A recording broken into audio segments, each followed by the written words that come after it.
Thank you very much. Although I think there are maybe one or two elements of that biography that we need to update. I'm no longer the longest serving First Minister, but I'm still the youngest First Minister, so I'll take that as an alternative description. I've also been coming here to ICD for 4 years and trying to get this Union Jack replaced with a Scottish saltire. And at some point I'm going to bring one with me and make sure it hangs behind me here when I speak just before Christmas every year. It's a real pleasure to be here, and thank you very much for staying to hear what I have to say this evening. I really enjoyed the presentation from the former Prime Minister of Cyprus, who was talking in some detail about peacebuilding, and has allowed me to take about 5 minutes out of what I was going to say, because I would completely endorse the 4 principles in particular that she outlined, and everything else that she had to say about that very, very important topic. I want to talk briefly tonight about the debate on the global development agenda post-2015. And I want to relate what I have to say about that to 3 key issues, one being human rights, the second being conflict and conflict-affected states, and the third being culture and development, to just finish the evening's discussions before our panel on a cultural note, which I think is particularly important. Can I just recap what's happened since the year 2000? The global community agreed in 2000 that they would set development goals for the new millennium. Those goals were agreed and established.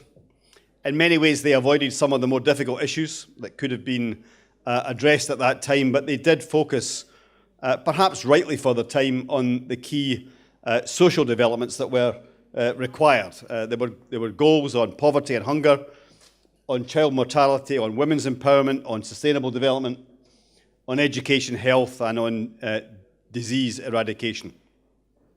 There was also a commitment to a new global partnership, which has at least been partly realised, but I think is perhaps about to change even more fundamentally. And those goals have transformed the lives of millions of people, hundreds of millions of people across the developing world. The action that's been taken, the focus that is given, has made a real difference. But there were key elements missing from them. There was no reference in those Millennium Development Goals to security, to jobs, to justice, or to democracy or democratic institutions. And that perhaps reflected where the global community was at that time, in that there was no global agreement on the importance of those issues. But we're now in a new debate for the period after 2015, 2015 being the deadline for reaching the original Millennium Development Goals. And many of those goals will be reached in many of the countries that are affected. But we're now in a new debate about what comes next, and that's what I want to address this evening. That debate, I suppose, was kicked off in 2012, the appointment of a high-level panel of eminent persons led by Liberia, the UK, and Indonesia, which produced an excellent and absolutely outstanding report in May of this year, which set out the principles and the actions that might be taken post-2015 for a new global partnership, pulling together not just traditional development in the developing world, but the rights that might exist on a universal basis, and also the key issue of sustainable development for the longer term, for the first time integrating that into the wider development targets of the global community. And then crucially in September this year, that report provided the focus for a debate at the UN General Assembly and the agreement of an outcome statement that's pointed the way ahead for the 2 years to come. And over those 2 years, there are now going to be debates, intergovernmental negotiations, an attempt to reach an agreement for the next period. And then eventually in September 2015, the UN General Assembly will be asked to agree the next set of goals post-2015 that will provide a focus for, not just for international aid, but for international action in the decade and a half that will follow. And that new global framework will, I believe, given the events of this year, be focused on a set of universal rights, no longer a dependent relationship where the United Nations member states agree a set of goals that are really about how much of a contribution the North makes to the South, improving its position, but about a set of universal goals that matter absolutely everywhere. And I know, for example, Liberia was very strong on this in the discussions on the high-level panel, that a woman who's suffering violence in London is just as important as a woman who's suffering violence in Lagos. Or someone who can't go to school on a small island somewhere is just as important as somebody who is unable to attend the local school because of poverty in a huge urban slum.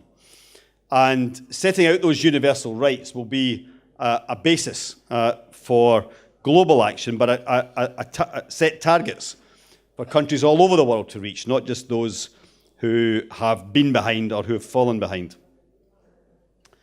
So I want to move on to the three areas that I see as priorities, and certainly in relation to this conference, but I think should underpin any new agenda. The first, of course, is human rights itself. It is, frankly, for me, disgraceful that we live in a world today, 65 years on from the original signing of the Universal Declaration of Human Rights, with still today hundreds of millions of people on the globe who don't have the chance to exercise even the most basic rights from that declaration, whether it's in relation to land ownership, access to justice, freedom from violence, or freedom of expression.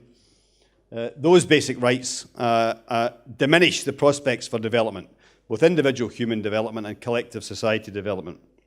And therefore, I think that the right to development, the right for women to play a full part in society, and all these other human rights must form the core of the new post-2015 development framework.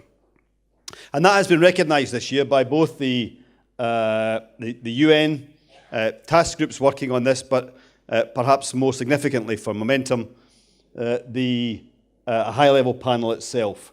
And they made very clear in their report in May that we have to ensure that no person, regardless of ethnicity, gender, geography, disability, race, or other status, is denied basic economic opportunities and human rights. They set that out as a key target for this period from 2015 to 2030, and in my view, they were absolutely right to do so. But within that generalisation about the importance of human rights, there is one group of countries, it's not one group of people, a whole number of groups of people, for whom the Millennium Development Goals have meant much less, and for whom progress has been scandalously slow. And that is those countries that have been affected by conflict, and those people who live in those countries affected by conflict. Until fairly recently, it looked as if every country, every fragile state in the world listed in the list of fragile states was going to miss every single Millennium Development Goal. There are, in fact, a few now who might make 2 or 3 of the goals, but generally across the board, the Millennium Development Goals are not going to be reached by countries that have been affected by conflict, countries where the state itself is fragile. 1/3 of the world's poor live in those countries, and by 2015, half of those who are living on less than $1.25 a day, the recognised poverty rate, will be living in those fragile states.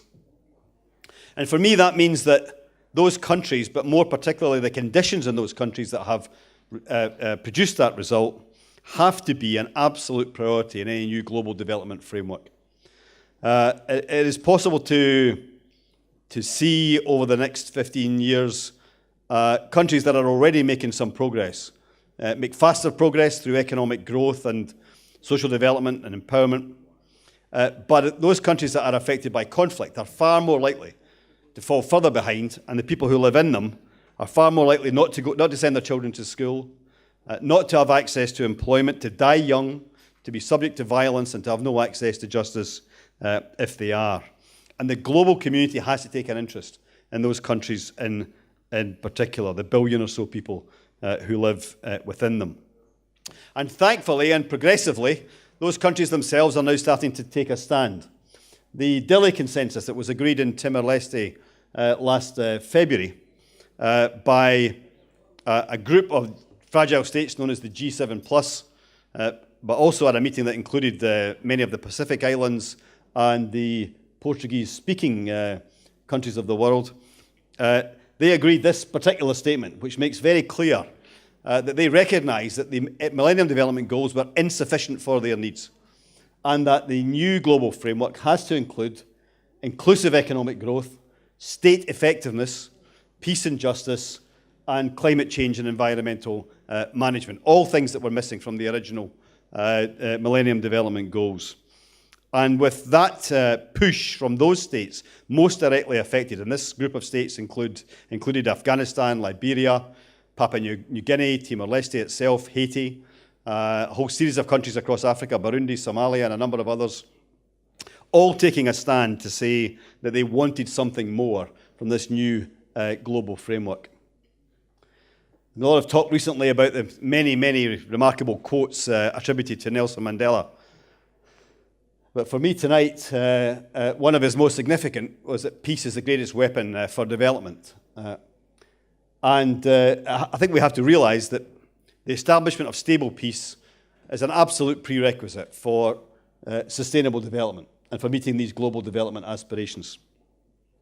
And we now have increasing evidence about what works, and I'm not going to repeat everything that the former Prime Minister said in her speech just a short time ago, but we now have many examples and lots of evidence about what actually works to improve the situation in fragile states, and also how important it is that we tackle those issues because of the impact on the people who live there in terms of sustainable development. Now, the reason I raise this at this conference is if we're talking about diplomacy and we're talking about cultural diplomacy, I think there are two fundamental issues for those who are here to take part in these discussions through the ICD and perhaps even for the ICD itself. The first is that there is a reason behind why the Millennium Development Goals did not include these issues 13 years ago.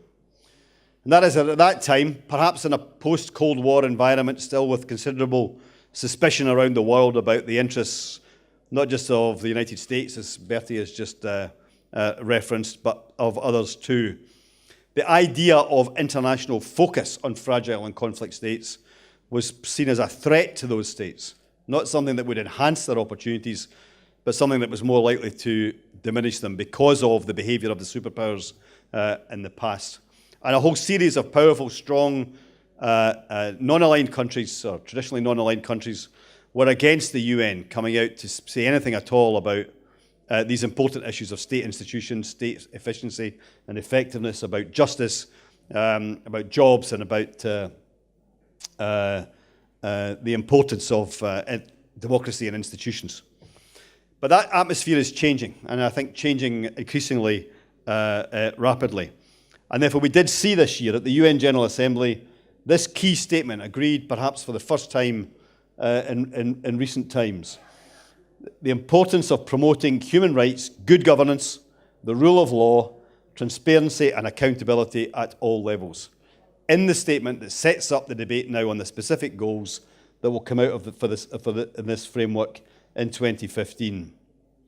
And that the agreement of that set of important principles now gives us an opportunity, I think, over the next 2 years to try and redress this balance. And the key support of countries, for example, Turkey, which has moved from being a country that in the past lined up with others to oppose these agreements at an international level, now a key advocate for this kind of approach, and many others too, I think gives us real hope. And it seems to me that in diplomacy over these next 2 years, making this case that it would simply be wrong if by 2030 the majority of countries in the world, the majority of people in the world, the majority of developing countries and people from developing countries in the world have managed to find their way out of extreme poverty. But those who have been living in the worst conditions are still in them because of a lack of international action and attention. I think that would be completely unforgivable. And the second point I want to make is about culture. That was a map, by the way, but a very well painted one that I think highlights the diversity of the world. And I think culture has a role to play in all of this. And I might say something about UNESCO here that might appeal to the ambassador. given what she has been saying over these last 2 days. But it seems to me that understanding other cultures, celebrating diversity, both between countries, across countries, but within countries as well, is absolutely essential if we're going to make progress in the hardest places for development. You cannot succeed in sustainable development by imposing solutions and ideas from elsewhere. That homegrown, local solutions will always be best, and those that reflect cultural identity and cultural history and that celebrate different cultures are more likely to succeed in the longer term. And it certainly has to be the case that development projects and policies that have not fully taken into account the cultural dimension have failed in the past and will continue to fail in the future. So I believe very strongly that culture contributes to successful development programs. It contributes to both economic development but also environmental sustainability, and it contributes to peace and security as well. And a greater cultural understanding, a greater cultural affinity can make a real difference. And I wanted to finish on this point, given that we're here to talk about cultural diplomacy. I think culture and development, attention to both, go hand in hand and can produce really sustainable, long-term results that can make a huge difference across our globe. And that has been recognised, of course, by UNESCO and their call to make sure that culture is at the heart of sustainable development policies in the future, and their call just this year for culture to play a role in this important debate over the next 2 years and in the framework that's agreed in 2015.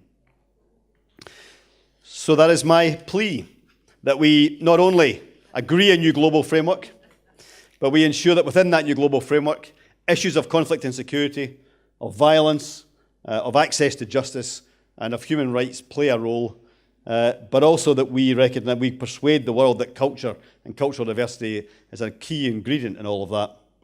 And if we achieve that in 2 years' time, there'll be many more people having a Merry Christmas. Thank you very much.